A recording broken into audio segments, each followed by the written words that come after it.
Сәлеметсіздер ме, құрметті көрермендер? Бүгін мен сіздермен өте маңызды, тіпті шұғыл ақпаратпен бөліскім келеді. Бұл ақпарат сіздің жылжымайтын мүлкіңізге, қаржылық жағдайыңызға және болашағыңызға тікелей әсер ететіндіктен әрбір қазақстандық үшін өзекті. Үкіметтің жақында жариялаған арнайы жарлығы, яғни шұғыл тапсырмасы бар. Егер сіз осы мүмкіндікті сәуір айының соңына дейін пайдаланып үлгермесеңіз, онда елеулі қиындықтарға тап болуыңыз немесе маңызды жеңілдіктерден қағылуыңыз мүмкін. Сондықтан қазірден бастап арнама тіркеліп, осы бейнежазбаға лайк басып қойыңыз, өйткені мен сізге ең қажетті және толық ақпаратты ұсынамын. Көптеген жылдар бойы елімізде жер учаскелерімен өз бетінше салынған ғимараттарды заңдастыру мәселесі күрделі әрі ұзақ процесс болып келді.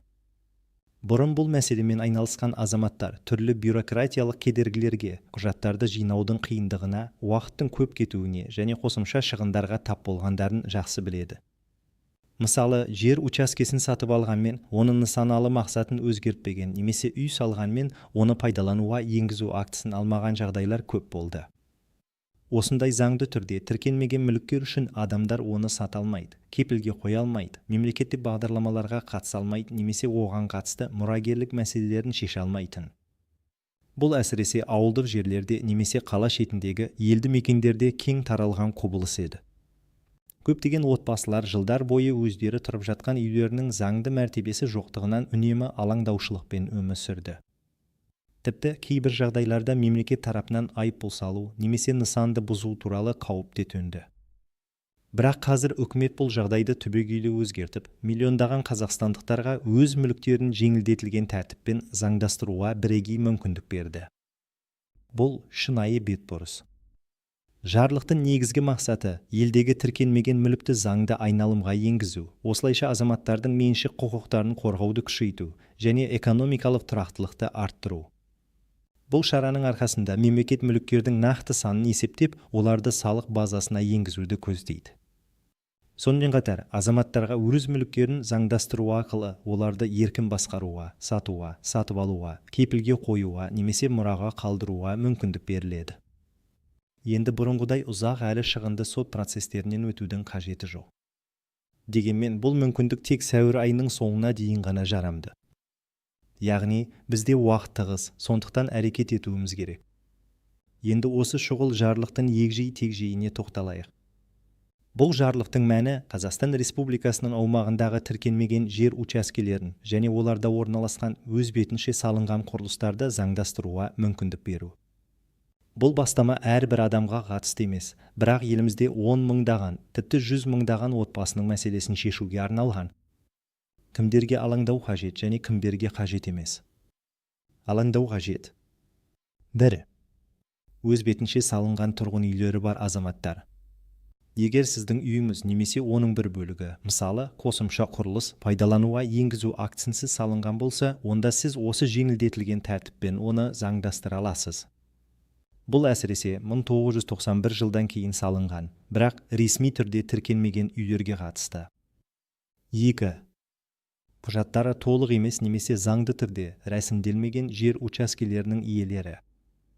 Мүмкін сіз жер учаскесін қолма-қол ақшаға сатып алған шығарсыз, бірақ сатып алу шартын нотариалды куәландырмағансыз, немесе сізде тек қалалық әкімдіктің шешімі ғана бар шығар, бірақ меншік құқығы туралы мемлекеттік актіңіз жоқ. Немесе сіз жер учаскесін мұрагерлік жолмен алдыңыз, бірақ бұрынғы иесі де оны толық заңдастырмаған. Бұл жағдайлардың барлығында сізге шұғыл әрекет ету қажет. 3. Жер учаскесінің нысаналы мақсаты өзгертілмеген жағдайлар. Мысалы, ауыл шаруашылығы мақсатындағы жерге үй салынған, бірақ мақсаты тұрғын үй құрылысына өзгертілмеген. Алаңдау қажет емес. 1. Егер сіздің жер учаскеңіз бен оның үстіндегі үйіңіз мемлекеттік органдарда тиісті түрде тіркелген, барлық құжаттарыңыз толық әрі заңды болса, онда сізге бұл жарлыққа қатысты алаңдаудың қажеті жоқ. Сіздің мүлкіңіздің заңды мәртебесі бар. Енді нақты өмірден бірнеше мысалдар келтірейік. Бірінші мысал, Қызылорда облысында тұратын Асқар есімді азамат 2002 жылы ауылдық жерде 10 сотық жер учаскесін қолма-қол ақшаға көршісінен сатып алады. Ол кезде олар тек қолхат жазып, куәгерлердің қатысуымен келісім жасасқан. Кейін Асқар сол жерге шағын үй салып, отбасымен тұрып келеді. Бірақ оның қолында жерге немесе үйге қатысты ешқандай мемлекеттік тіркеу құжаты жоқ. Ол үйін сата алмайды, несие ала алмайды, тіпті мемлекеттен тұрғын үйге қатысты субсидияларға да үміттене алмайды. Заңды түрде ол үй мен жердің иесі емес, оның мүлкі бос жерде тұрғандай. Енді Асқар осы жеңілдетілген тәртіпті пайдаланып, сәуір айының соңына дейін жер учаскесі мен үйін толық заңдастыра алады. Бұрын ол үшін сотқа жүгініп, бірнеше жыл уақытын және ондаған мың теңге шығындауға тура келер еді, тіпті кейде оң шешім болмауы да мүмкін еді. Қазір бұл процесс әлдеқайда жеңілдеді және аз шығынмен шешіледі. Екінші мысал, Алматы қаласының шетіндегі жеке секторда тұратын Гүлнәр ханымның үйі бар. Үйдің негізгі бөлігі заңды тіркелген, бірақ 2010 жылы ол үйдің ауласына балаларына арнап қосымша бөлме мен жуынатын бөлме салып алған. Бұл қосымша құрылысты ол ешқандай рұқсатсыз, қажетті құжаттарды рәсімдемей тұрғызған. Енді үйін сатқысы келгенде техникалық паспортта көрсетілген деректер үйдің нақты жағдайына сәйкес келмейтінін білді. Бұл сату процесін күрделендіреді және сатып алушылардың сенімін жояды. Сондай-ақ оған жоспардан тыс құрылыс үшін айыппұл салыну қаупі де бар. Қазір Гүлнәр ханымның осы қосымша құрылысты заңдастыруға мүмкіндігі бар. Бұл оның мүлкінің құнын арттырады және болашақтағы ықтимал проблемаларды жояды. Үшінші мысал, Шымкент қаласының маңындағы дача кооперативіндегі жер учаскесі. Ғалым есімді азамат бұл учаскені 1995 жылы кооперативтен сатып алған. Оның қолында тек кооператив төрағасының мөрі басылған қағазы және мүшелік билеті бар. Жерге қатысты мемлекеттік акт жоқ. Бұл жерге салынған шағын үй де еш жерде тіркелмеген. Қазір ғалым осы жеңілдетілген тәртіп аясында өзінің жері мен үйін тіркей алады. Бұл тек ғалым сияқты мыңдаған дача иелері үшін ғана емес, сонымен қатар кооперативтердің өздері үшін де үлкен жеңілдік, өйткені бұл жерлерді ресми тіркеу экономикалық айналымға енгізеді. Бұл үкіметтік жарлықтың басты мақсаты осындай мыңдаған отбасының мүлік мәселесін шешіп, оларды заңды айналымға енгізу. Егер сіз жоғарыда аталған жағдайлардың біріне тап болсаңыз, әрекет етпесеңіз, сәуір айының соңынан кейін сіздің мүлкіңіз заңсыз болып қала береді. Бұл болашақта онымен ешқандай операция жасай алмау, мемлекеттік бағдарламаларға қатыса алмау, тіпті айыппұлдарға және мүлікті бұзу туралы сот шешімдеріне тап болу қаупін тудырады. Мемлекет қазір мүмкіндік беріп отыр, бірақ бұл мүмкіндік мәңгілік емес. Енді осы жарлықтың ерекшеліктеріне, тұзақтарына және ескеру қажет беймәлім нюанстарына тоқталайық. Өйткені әрбір бағдарламада өзіндік шектеулер мен ерекшеліктер болады. Ерекшеліктер бұл жеңілдетілген тәртіп барлық жағдайларға бірдей қолданыла бермейді. 1.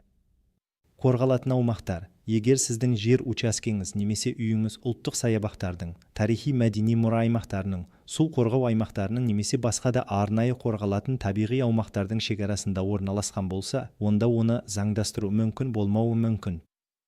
Мұндай жерлерде құрылыс салуға немесе оның нысаналы мақсатын өзгертуге қатаң шектеулер қойылған. 2. Инженерлік коммуникациялар желілері. Егер сіздің құрылысыңыз жоғары вольтты электр желілерінің, газ құбырларының, су құбырларының немесе басқа да маңызды инженерлік коммуникациялардың қорғау аймағында орналасқан болса, онда оны заңдастыруға тыйым салынады. Себебі бұл адам өміріне қауіп төндіреді және инфрақұрылымның жұмысына кедергі келтіреді. 3.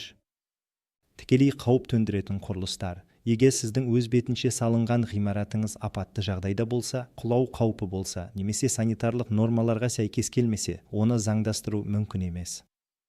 Мұндай жағдайларда алдымен қауіпсіздік талаптарын орындау қажет болады. Басқа тұлғалардың құқықтарын бұзу. Егер сіздің құрылысыңыз көршілердің немесе басқа да үшінші тұлғалардың меншік құқықтарын бұзса, мысалы, олардың жер учаскесіне кіріп тұрса, онда заңдастыру процесі осы дау шешілгенге дейін тоқтатылуы мүмкін.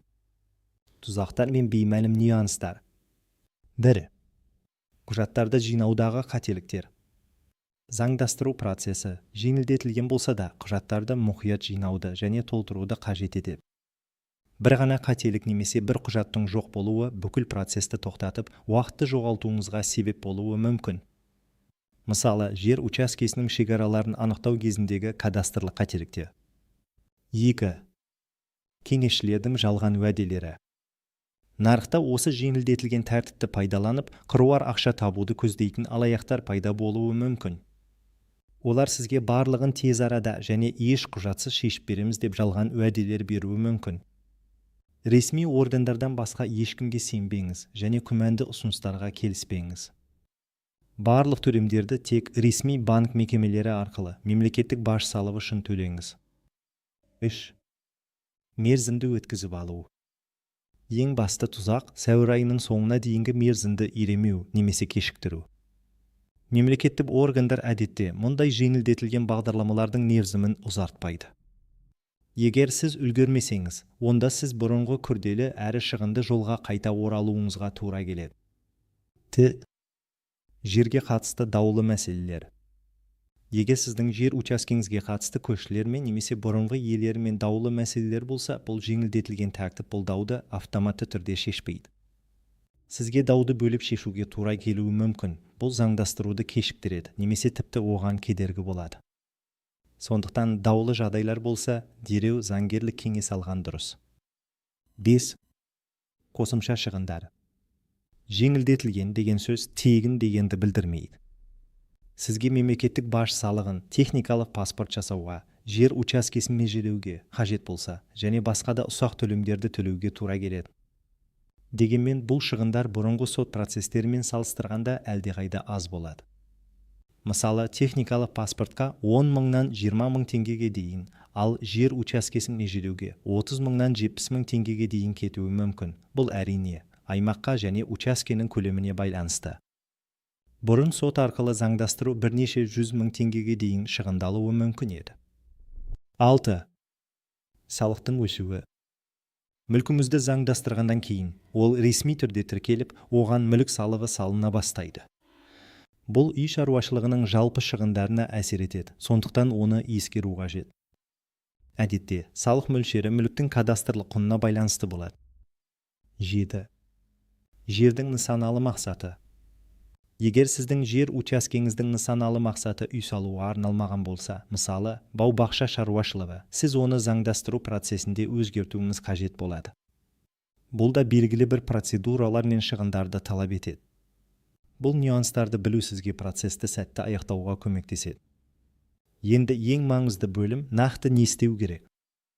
Сіздің әрекеттеріңіздің қадамдық нұсқаулығы. Бірінші қадам, жер қатынастары басқармасына немесе халыққа қызмет көрсету орталығына сон жүгініңіз. Сіз тұрғылықты жеріңіз бойынша жер қатынастары басқармасының немесе ХО-ның бөлімшесіне барып, жағдайыңызды баяндауыңыз керек. Бұл екі мекемеде сізге бастапқы кеңес беруге және құжаттар тізімін нақтылауға көмектеседі. Бұл бір терезе қағидаты бойынша жұмыс істейтін мекеме, сондықтан көптеген мәселелерді сонда шешуге болады. Екінші қадам, қажетті құжаттарды жинау. Бұл ең маңызды және уақытты қажет ететін кезең. Құжаттар тізімі сіздің жағдайыңызға байланысты әр түрлі болуы мүмкін, бірақ негізгі тізім мынадай. 1. Жеке куәлік. Сіздің жеке басыңызды куәландыратын құжаттың түпнұсқасы және көшірмесі. 2. Жер учаскесін бөлу актісі, егер бар болса. Бұрын жергілікті әкімдіктер берген құжаттар. 3. Жер учаскесінің бұрынғы меншік құқығын растайтын құжаттар, егер бар болса. Мысалы, сату-сатып алу шарты, қолхат түрінде болса да, мұрагерлік куәлігі, айырбастау шарты. Тіпті егер бұл құжаттар нотариалды куәландырылмаған болса да, оларды ұсыныңыз. Олар сіздің иелік ету фактісін растауға көмектеседі. Техникалық паспорт, егер бар болса, және құрылыстың жобасы. Егер үйіңізде бұрын жасалған техникалық паспорт немесе архитектуралық жобасы болса, оны ұсыныңыз. Егер жоқ болса, бұл қадамды өтініш бергеннен кейін атқарасыз. 5. Басқа да қосымша құжаттар. Мысалы, отбасы құрамы туралы анықтама мемлекеттік тұрғын үй бағдарламаларына қатысу үшін, жер учаскесіндегі коммуникацияларға қосылу туралы анықтамалар. Егер кейбір құжаттар жоқ болса, дүрлікпеңіз. Қызметкерлері сізге оларды қалай қалпына келтіруге, немесе оларсыз әрекет етуге болатынын түсіндіріп береді. Кейбір құжаттарды олардың сұрау салуы бойынша мемлекеттік деректер базасынан алуға болады. Үшінші қадам өтініш беру. Қажетті құжаттарды жинағаннан кейін ХКО-ға немесе жер қатынастары басқармасына заңдастыру туралы өтініш бересіз. Өтініштің үлгісін ХК-дан немесе олардың ИГАВ кез порталынан табуға болады. Өтініште сіз өзіңіздің жеке деректеріңізді, жер учаскесі мен құрылыстың нақты мекен жайын, оның сипаттамасын, ауданы, бөлмелер саны және оны заңдастыру туралы өтінішіңізді нақты көрсетуіңіз керек. Сонымен қатар, сіздің иелік ету фактісін растайтын құжаттардың тізімін де қоса бересіз. Төртінші қадам – комиссияның қарауы және сараптама. Өтініш бергеннен кейін, жергілікті атқарушы органдар құрған арнайы комиссия сіздің өтінішіңізді қарайды. Олар жер учаскесінің нысаналы мақсатын, шекараларын, құрылыстың техникалық жағдайын, оның санитарлық, өрт қауіпсіздігі нормаларына сәйкестігін тексереді. Мүмкін сіздің учаскеңізге барып, өлшем жұмыстарын жүргізеді. Егер сіздің құрылысыңыз техникалық нормаларға сәйкес келмесе, комиссия сізге оны түзетуге нұсқау беруі мүмкін. Мысалы, кейбір жағдайларда фундаментті нығайту немесе электр сымдарын ауыстыру қажет болуы мүмкін. Бесінші қадам – техникалық паспортты жасау және тіркеу. Комиссия оң қорытынды берген жағдайда сіз құрылысыңызға жаңа техникалық паспорт жасатасыз. Бұл арнайы лицензиясы бар ұйымдар арқылы жүзеге асырылады. Техникалық паспорт дайын болғаннан кейін, сіздің жер учаскеңіз бен үйіңізді Әділет министрлігінің жылжымайтын мүлік орталығында мемлекеттік тіркеуден өткізесіз. Бұл рәсімді де ХКО арқылы немесе ИГАВ кез порталы арқылы жасауға болады. Тіркеу барысында мемлекеттік баж салығын төлеу қажет болады. Алтыншы қадам – құжаттарды алу. Барлық процедуралар аяқталғаннан кейін, сіз өз мүлкіңізге қатысты заңды құжаттарды, жер учаскесіне меншік құқығы туралы мемлекеттік актіні және тіркелген техникалық паспортты аласыз. Осыдан кейін сіздің мүлкіңіз толықтай заңдастырылған болып есептеледі, және сіз онымен кез келген заңды операцияларды жүргізе аласыз. Мерзім туралы тағы бір рет ескертемін. Бұл мүмкіндік сәуір айының соңына дейін ғана берілген. Сондықтан уақытты созбай, бүгіннен бастап әрекет етіңіз. Құжаттарды жинау, өтініш беру және барлық рәсімдерден өту белгілі бір уақытты алады. Егер сіз сәуірдің соңғы күндерінде ғана бастасаңыз, үлгермеуіңіз мүмкін. Құрметті достар, бүгін біз үкіметтің шұғыл жарлығы туралы және оның сіздің өміріңізге, жылжымайтын мүлкіңізге қалай әсер ететінін егжей-тегжейлі талқыладық. Бұл сіздің бұрынғы заңсыз мүлкіңізді толық заңдастырып, онымен еркін әрекет етуге, болашақтағы ықтимал айыппұлдардан және проблемалардан құтылуға берілген бірегей мүмкіндік. Уақыт шектеулі екенін есте сақтаңыз, сәуір айының соңына дейін. Уақытты жоғалтпаңыз. Қазірден бастап әрекет етіңіз. Егер сізде қандай да бір сұрақтар туындаса, осы бейнежазбаның астына пікір қалдырыңыз. Мен сіздің сұрақтарыңызға жауап беруге тырысамын. Осы ақпарат сіз үшін пайдалы болса, бейнежазбаға лайк басып, достарыңызбен бөлісуді ұмытпаңыздар. Арнама жазылыңыз, себебі мен сіздерге әрқашан ең өзекті және маңызды ақпаратты жеткізіп отырамын. Келесі кездескенше.